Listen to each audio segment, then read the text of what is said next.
তখন অঙ্কিতা বললো, কি আমার যদি সাধ্যের মধ্যে থাকে আমি অবশ্যই তোমার সাহায্য করার চেষ্টা করব। অংশুমান বলছে, ওখানে দেখছো একটা মহিলা আছাড় ফাছাড় কাচ্ছে আমার বুকের উপর? বলছে, হ্যাঁ ওটা আমার মা, ওটা আমার মা আমার বুকের উপর আছাড় ফাছাড় খাচ্ছে। তখন বলছে, ও তো অঙ্কিতা এই কথাটা বললো, আচ্ছা। তো অংশুমান বলল যে, তোমাকে এমন কোনো শক্ত কাজ আমি দেবো না যেটা তুমি পারবে না। এই জিনিসগুলো যে ঘটছিল সেটা কিন্তু অয়ন দূর থেকে দেখছিল। অয়ন কিন্তু অবজার্ভ করেছে যে অঙ্কিতা শ্রেয়ার সাথে কিছু একটা হচ্ছে, কিন্তু অয়ন তখনও কোনো ধরনের কোনো কথা বলেনি যে কেন হচ্ছে, কেন অঙ্কিতাকেই চুজ করলো। অংশুমান এটা বললো যে, তুমি আমার মায়ের কাছে যাবে, আমার মাকে গিয়ে একটা ইনফরমেশন শুধু এটাই দেবে যে মা যেন না কাঁদে, মা যেন মন খারাপ না করে। আমি যার জন্য এই জিনিসটা করেছি বা আমি যার জন্য সুইসাইড অ্যাটেম্প্ট করেছি তাকে আমি ঠিক শাস্তি দিয়ে দেবো, আমি আমার রিভেঞ্জ ঠিক নিয়ে নেবো। তুমি অয়নকে নিয়ে থেকো, অয়নও তোমার নিজের ছেলের মতো, তুমি আমার ব্যাপারে ভেবো না। শুধু এইটুকু কথা তুমি আমার মাকে বলে দিতে পারবে? তখন অঙ্কিতা বলল, ঠিক আছে আমি বলে দেবো, কিন্তু তার বদলে তুমি কিন্তু আমার কোনো ক্ষতি করতে পারবে না। তখন বলেছিল, ঠিক আছে আমি কোনো ক্ষতি করবো না, কিন্তু আমি তোমার সাথে সারা জীবন থাকবো। কিভাবে থাকবো সেটা তুমি নিজেই কিছুদিন বাদে প্রমাণ করবে। জাস্ট এইটুকু কথা বলে অংশুমান ধোঁয়ার মতো চলে গেল ওখান থেকে, জাস্ট ধোঁয়া। এই ব্যাপারটা যতক্ষণ হচ্ছিল তার আগে অয়নের বাড়ির লোক চিতা টিতা সাজানোর পর অংশুমানকে তুলে যখন চিতাতে শোয়াবে পোড়ানোর জন্য, সেই টাইমটা আর অঙ্কিতার সাথে এই যে ঘটনাটা ঘটলো এই টাইমের মানে এই যে দুটো টাইম একই টাইম। একই টাইম বলতে যখন অংশুমান অঙ্কিতাকে ডাকছিল সেই টাইম থেকে শুরু করে অংশুমান যখন ধোঁয়াতে মিলিয়ে গেল সেই টাইমটুকু ওইদিকে অংশুমানকে টেনে চিতাতে তোলার চেষ্টা পুরো বাড়ির লোক করেছে, কোনোভাবে পারেনি। যেখানে দাঁড়িয়ে অংশুমানের বডি দুটো মানুষ মানে দুটো দাদা, অংশুমানের দুটো দাদা গাড়িতে তুলেছে, গাড়িতে তুলে শ্মশানে নিয়ে এসছে, চিতায় শোয়ানোর জন্য গাড়ি থেকে নামিয়ে দুটোই দাদা। কিন্তু হিট অফ দ্য মুভমেন্টে মানে যখন অ্যাকচুয়াল টাইমটা এলো অংশুমানকে পোড়ানোর, সেই টাইমটায় কেউ ওকে ধরে চিতায় তুলতে পারছিল না। আর টেনে টুনে যদি চিতায় তুলেও দিল, ওর গায়ে আগুন লাগছিল না কোনোভাবে ওর গায়ে আগুন লাগছিল না। ঘিয়ের পর ঘি ঢেলে যাচ্ছিল। এবার যেহেতু একটু বড় কাইন্ড অফ বা একটু রিচ ফ্যামিলি থেকে বিলং করে, তো ওদেরকে শ্মশানের লোকরাই বলেছিল, আপনাদের আরও ঘি লাগলে আমরা দেবো, অসুবিধা নেই। ঘিয়ের পর ঘি ঢেলে যাচ্ছে, পাটকাঠির পর পাটকাঠি শেষ হয়ে যাচ্ছে, অংশুমানের গায়ে আগুন ধরছে না। এই ফেজটা ততক্ষণ হয়েছিল যতক্ষণ অঙ্কিতার সাথে অংশুমানের কনভারসেশন চলেছিল। যেই টাইমেই অংশুমান হাওয়াতে মিলিয়ে গেল অঙ্কিতাকে ওই কথাটা বলে, সেই টাইমে দাও দাও করে অংশুমানের বডিটা জ্বলে উঠল, দাও দাও করে। ওরকম সুঠাম একটা পুরুষ, বলে ময়ূরপঙ্খী কার্তিক, এরকম একটা পুরুষের দেহ তখন দাও দাও করে জ্বলে উঠল। তোমরা ভাবো, এরকম একটা যদি সুপুত্র তোমরা চোখের সামনে দেখতে পাও তোমরা কি করবে? আমি গল্প বলছি, আমার গল্পটা বলা হয়েছে, আমি গল্পটা বলছি, আমি আমার মাথায় এখানে মানে ঘুরছে যে কিভাবে কি করে ছেলেটা দেখতে লোক একটা 34 বছর বয়স, ওই আমার পছন্দের মানুষ যেরকম বা আমার যেরকম লুকস পছন্দ সেরকম টাইপের। এনিওয়েজ, তো তখন অংশুমানের গায়ে যখন দাও দাও করে আগুনটা লেগে গেল, সেই টাইমে অঙ্কিতার এরকম একটা ফিল হলো, একটা প্রাণোচ্ছল প্রাণ, একটা স্বপ্ন, অনেক কিছু স্বপ্ন দিয়ে তৈরি একটা প্রাণ নিমেষের মধ্যে কিছু মিথ্যের জন্য, কিছু বেইমানির জন্য শেষ হয়ে গেল। এবার আগুনটা মানে অদ্ভুত করে দাও দাও করে জ্বলে উঠতো। মানে বেসিক্যালি মরা যখন পোড়ায়, মানে যখন কাঠের চুল্লিতে কাঠে যখন কোনো মরা পোড়ায়, তখন বেসিক্যালি চট করে দাও দাও করে লাগে না, অনেকক্ষণ ধরে দেহটাকে অ্যাডজাস্ট করার পরে গিয়ে ওরকম লাগে। কিন্তু এইখানে মানে যে আমাকে গল্পটা বলছে সেও তো ওখানে উপস্থিত ছিল, তে জানিস এরকম আগুনটা যখন দাও দাও করে জ্বলে উঠলো না, অদ্ভুত একটা মানে জাস্ট মানে এক ঘন্টা মতো, 1-1.5 ঘন্টা মতো লাগেনি অংশুমানের বডিটা জ্বলতে। তাদের বক্তব্যটা ওইখানে যে যখনই অংশমান হাতে মিলে গেল সবার একটা সেন্স চলে এলো। এই ব্যাপারটা স্টার্ট হয়েছিল ঠিক 9:30 থেকে, আর যখন এন্ড হয়েছিল তখন বাজে রাত্রি 3:30। এতটা পুরো জার্নি, এইখানে এতগুলো গল্প, মানে এরকম গল্পের জার্নি এই 9:30 থেকে 3:30। ঠিক আছে, সব কিছু হলো, অংশুমান ছাই হয়ে গেল। যে যতক্ষণ অংশুমানের দেহটা পড়ছিল অঙ্কিতার চোখ থেকে টপ টপ করে জল পড়ছিল। মানে ও এমনি তো ভিজেই গেছিল যেহেতু মুখে চোখে জল ছিটা দিয়েছিল, আর এর পরেও চোখের জলেও জামা ভিজে গেছে। যতটা না জামা শুকিয়ে গেছিলো তার থেকেও জামা চোখের জলে ভিজে গেছে। মানে এমনই টপ টপ করে অঙ্কিতার চোখ থেকে জলটা পড়েছিল। এবার যদি গল্পটা এখানে শেষ হয়ে যেত খুব ভালো হতো, একদমই সেটা হয়নি। এবার অয়ন নিজের থেকে অঙ্কিতার সাথে কথা বলতে এসছে, নিজের থেকে। এরকম তুমি আমাকে জিজ্ঞেস করছিলে অংশুমান কি সেই, তখন অঙ্কিতা বললো হ্যাঁ, বলো তোমার সাথে আমার কিছু কথা আছে, তুমি চলো। আর একটা কথা বলি, অঙ্কিতা না খুব সেন্ট, বডি স্প্রে, আতুর টাইপের জিনিসপত্র পছন্দ করে। ওর কাছে সবসময় ও যখন বাড়ির বাইরে বেরোয় বা যখন কোথাও যায়, কাজে বলো ঘুরতে বলো, ওর কাছে একটা থাকে ছোট্ট আতুর বা বডি স্প্রে, এরকম কাইন্ড অফ একটা থাকে, ও পকেটে ব্যাগে পার্সে রেখে দেয়। তো অয়ন একটা জায়গায় বললো যে ঠিক আছে এখানে বসো, তোমার সাথে কথা আছে আমার। তো তখনও স্টিল ওর হাজবেন্ডের কোনো ভ্রুক্ষেপ নেই, মানে এতটাই, মানে ওইখানে সিচুয়েশনটা এমনই একটা কন্ট্রোলের বেসে হয়ে গেছিলো। তো না ওখানের কোনো লোকেদের কোনো সেন্স আছে যে ওই দুটো মেয়ের সাথে কি হচ্ছে, না ওর হাজবেন্ডের কোনো সেন্স আছে যে আমার বউয়ের সাথে কি হচ্ছে, না আর বাকি দুটো কাপল যারা ওর বন্ধু বান্ধব ছিল ওদের কোনো সেন্স আছে। অঙ্কিতা বললো ঠিক আছে একটা জায়গায় গিয়ে আমরা বসি, দিন না কথা বলি। তখন ওর হাজবেন্ড হাই করতে করতে এলো যে কি হয়েছে, তুমি অন্য একটা ছেলের সাথে এত রাতে কথা বলছে, ব্যাপারটা এরকম। অঙ্কিতা বলছে তুমি এতক্ষণ কোথায় ছিলে, যেমন একটা মনোমালিন্য হয়। হওয়ার পরে অয়ন বললো যে আমার একটু কথা আছে, তোমরা একটু বসো। তার মাঝখানে অ্যাকাউন্ট ঝামেলা হয়ে গেছে, হাজব্যান্ড ওয়াইফের মধ্যে যেরকম হয়। হওয়ার পরে অয়ন আস্তে আস্তে এবার বলতে শুরু করলো যে অংশুমানের সাথে কি হয়েছিল। অংশুমান হলো একটা বিশাল বড় বিজনেসম্যান, শাম স্টিল সামথিং কিছুর একটা বিজনেস করে শাম স্টিলের। তো শাম স্টিলের সাথে যুক্ত। তো ও একটা মেয়ের সাথে প্রেম ভালোবাসা ছিল, মেয়েটার সাথে প্রেম ভালোবাসা 8-9 বছরের ছিল। তারপর তারা বিয়ে করে। মেয়েটাকে অংশুমান খুব ভালোবাসতো, আর মেয়েটা যে অফিসে কাজ করতো সেই অফিসের বসের সাথে ওর বউয়ের অ্যাফেয়ার ছিল। সব ধরনের পরিষেবাই তো বলে, সব ধরনের অ্যাডভান্টেজ নিত ওর বসের কাছ থেকে। যে স্যালারিটা অংশুমানের বউয়ের পাওয়ার কথা তার থেকে বেশি স্যালারি অংশুমানের বউ পেত। তো অংশুমান কোনোদিনও বলতো না যে কেন, আর অংশুমানের একটা আঁচ লাগতো যে কিছু একটা বসের সাথে হয়তো আমার বউয়ের আছে, এরকম একটা আঁচ অংশুমানের লাগতো।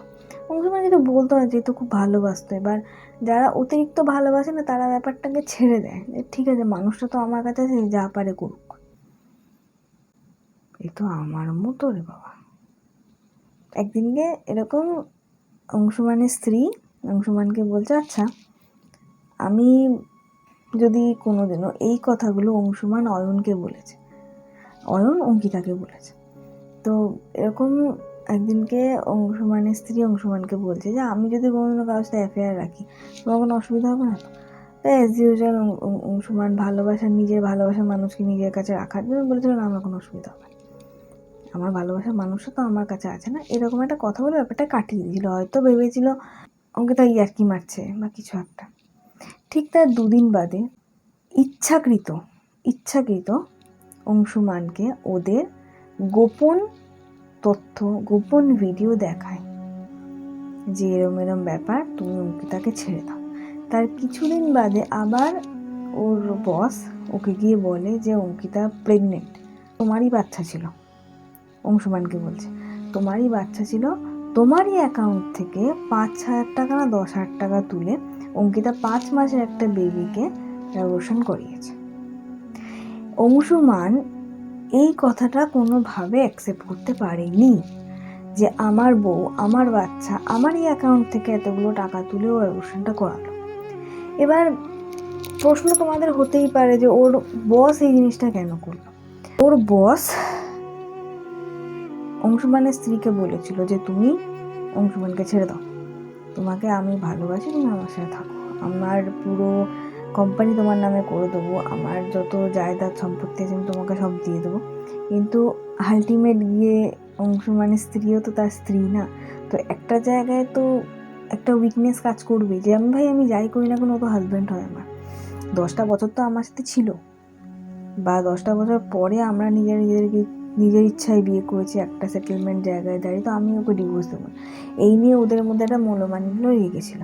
এবার বাই চান্স বা মেবি হয়তো অংশুমানের যে স্ত্রী তার মাথা থেকে বেরিয়ে গেছিল, তার স্ত্রীর নাম বৈশাখী, তার মাথা থেকে বেরিয়ে গেছিলো যে তাদের গোপন ভিডিও গোপন তত গোপনটা মানে খুব ডার্ক গোপন।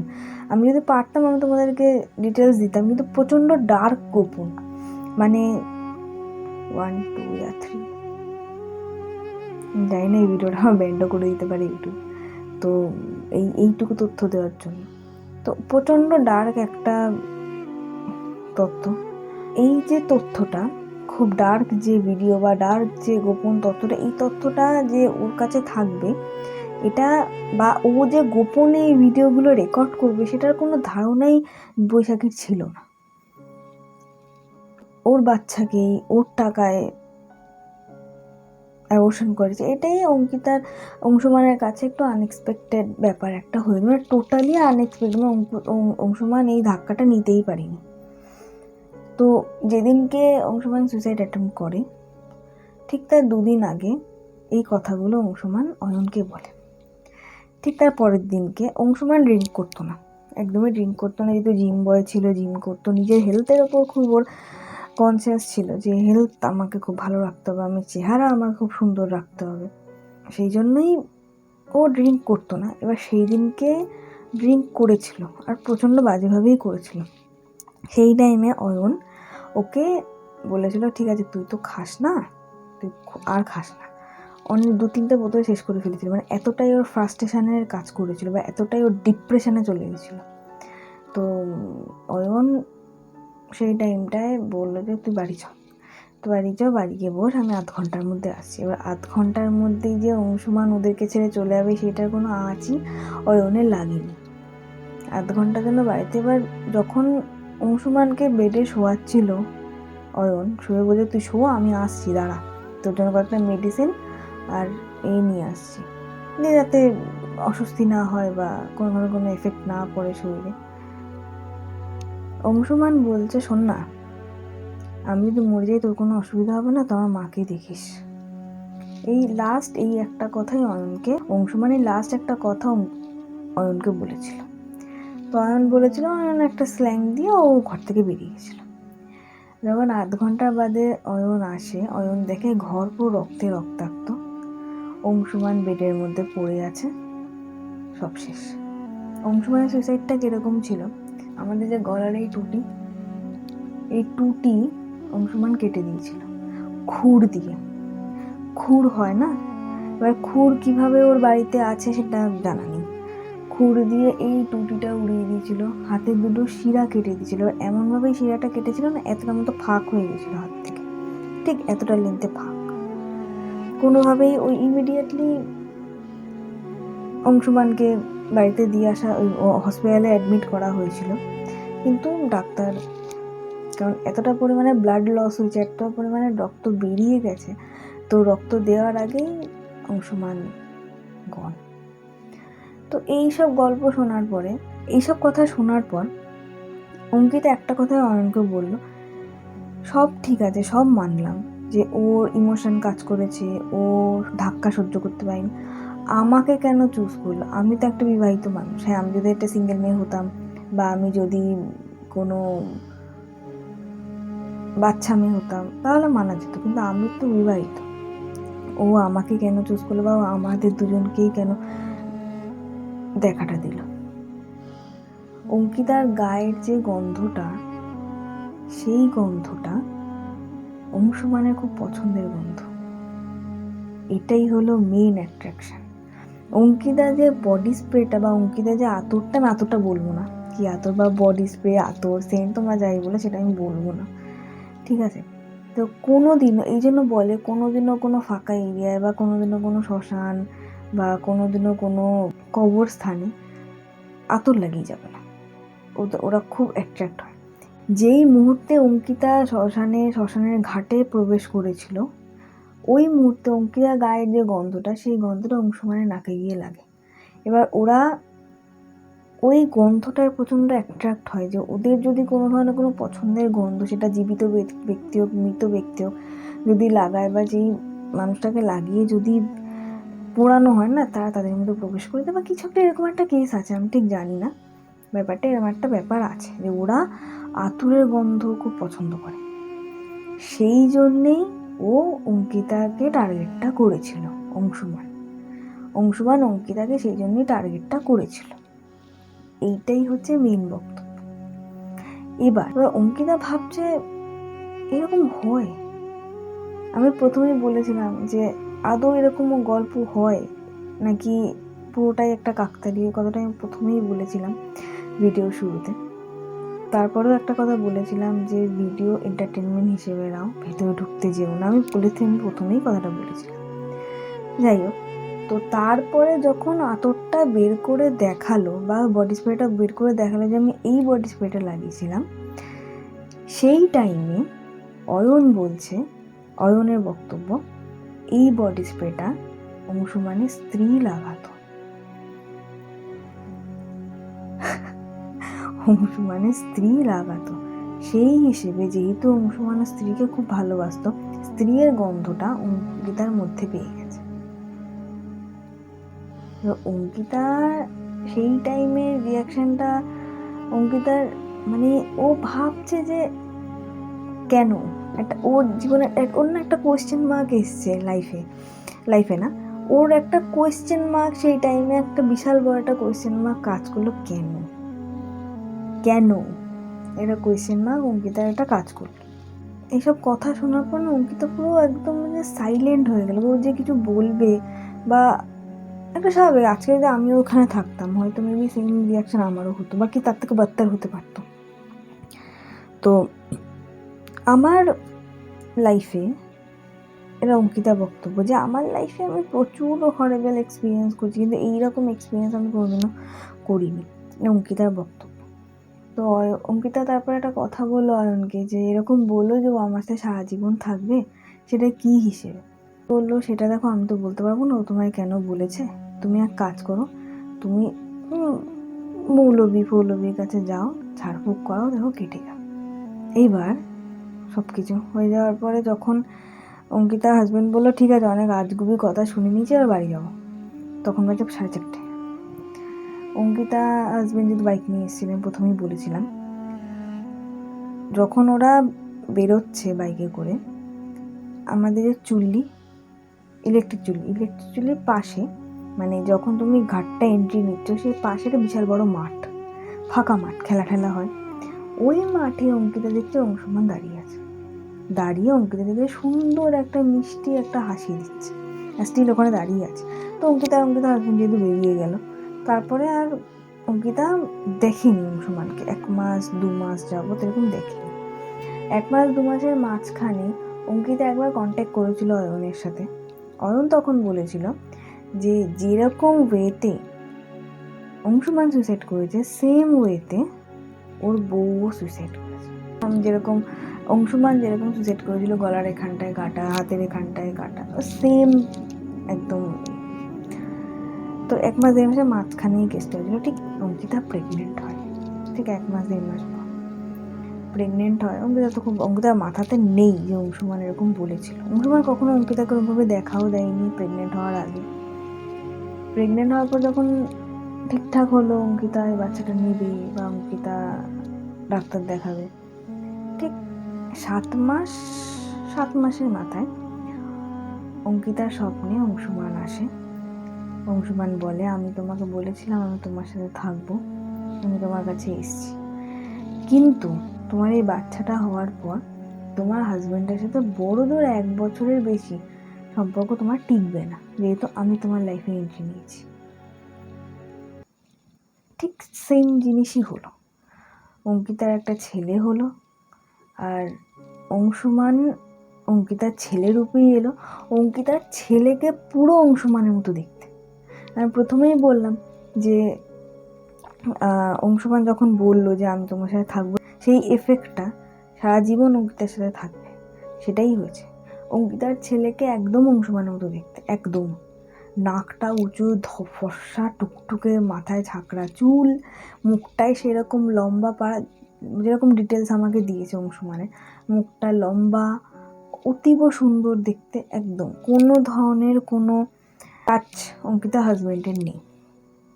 মেবি হয়তো মানে কোনো লজিক নেই যে কেন ওদের মধ্যে ডিভোর্স হলো, হয়তো মনোমালিন্য হয়নি, সেই হিসেবেও ডিভোর্স হয়ে যেতে পারে।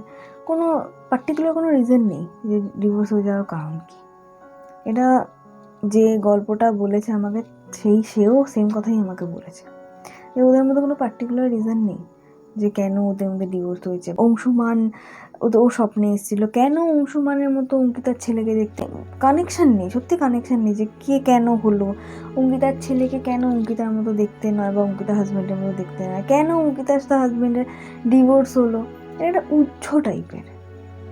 তো অঙ্কিতার ছেলে যেহেতু অঙ্কিতার সাথে আছে, তো অংশুমান যেরকম বলেছিল যে অঙ্কিতার সাথে সারা জীবন থাকবে, একই সেম ওয়েতে চলছে এখনো স্টিল এইরকম, যে আমি তোমার সাথে সারাটা জীবন থাকবো।